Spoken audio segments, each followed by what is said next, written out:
L'histoire m'a touchée bien avant que je sois mère, ni même dès que j'ai été avonnette. J'ai été touchée par l'héroïsme de Rémy Dumoncel, non seulement par tout ce qu'il avait fait en coopération avec le Père Jacques. Il y avait un atelier de faux papier en fait dans la mairie, et puis surtout par cet instant où finalement il monte dans le train.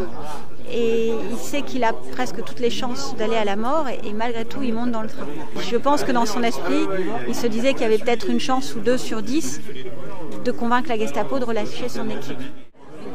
L'idée ensuite était de commémorer ici les 70 ans sur les lieux mêmes de l'arrestation de Rémy Dumoncel, quasiment à l'heure même, donc à 18h30, lorsqu'il est descendu du train venant de Paris, tout en sachant qu'il allait être arrêté. Pour la jeunesse, l'intérêt c'est de s'ancrer sur un territoire, de comprendre qu'ils habitent sur un lieu, une ville, une commune, une communauté de communes dans laquelle il y a un passé et que ce passé peut leur servir pour comprendre qui ils sont et ce qu'ont fait les gens qui sont autour d'eux.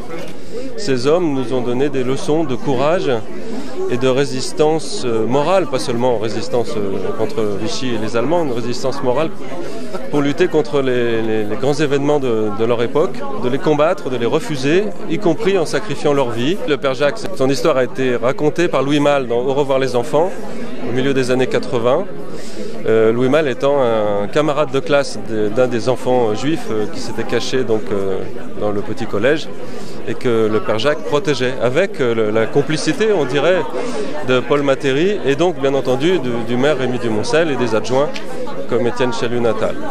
Ces enfants ont été dissimulés de façon collective. C'est vraiment la municipalité d'Avon et le couvent des Carmes qui ont protégé ces enfants, malheureusement en vain, puisqu'ils ont été arrêtés en même temps que le Père Jacques. Ici, on ne peut pas se dissimuler, un maquis armé est impossible à organiser. En revanche, il y avait des résistants dissimulés, qui gardaient leur vie quotidienne, leurs activités, comme justement à la tête de la municipalité, au couvent, ou des gens, des artisans, des commerçants qui ont participé aussi à la résistance. En revanche, beaucoup ont été arrêtés, puisque se dissimuler était très difficile. Ceux qui ont été arrêtés ont été emprisonnés dans la prison de Fontainebleau. Et lorsque les Allemands ont commencé à évacuer la région, ils ont effectivement fusillé en masse dans la plaine de Chanfroid tous leurs détenus, dont certains sont inconnus. Est-ce que c'est important pour vous? Ah oui, parce qu'on voit qu'on se souvient de mon père. Important que vos petits-enfants également, vos enfants? Et les arrière-petits-enfants aussi. Oui. Non, c'est vrai, c'est très important. Monsieur le maire de Fontainebleau qui a bien voulu venir aujourd'hui et j'en suis très reconnaissante. Madame l'adjointe au maire de Vaux-le-Pénil qui a bien voulu aussi être là. Mesdames, messieurs, tout le monde sait que j'attache énormément d'importance à la personnalité de Rémy Dumoncel et à l'héroïsme dont il a fait preuve il y a 70 ans, jour pour jour, heure pour heure, à ce même endroit, sur ce quai d'où il revenait de Paris. En fin d'après-midi, la Gestapo, avec à sa tête le sinistre Wilhelm Korff, attendait Rémy Dumoncel. Le train de Paris est entré en gare et s'est immobilisé ici, devant le quai numéro 1, à 18h30. Le maire d'Avon, à la stature de géant, est descendu de voiture. Les partisans, ouvriers, paysans, c'est l'alarme.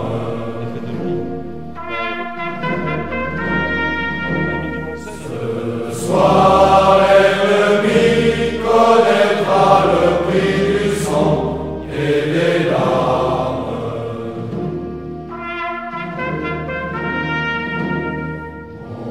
Montez de la mine, descendez des collines, camarades.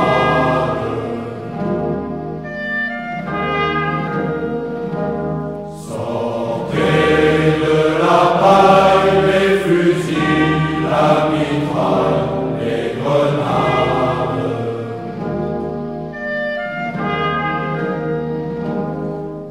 Courez les tueurs à la balle et au couteau, tirez vite.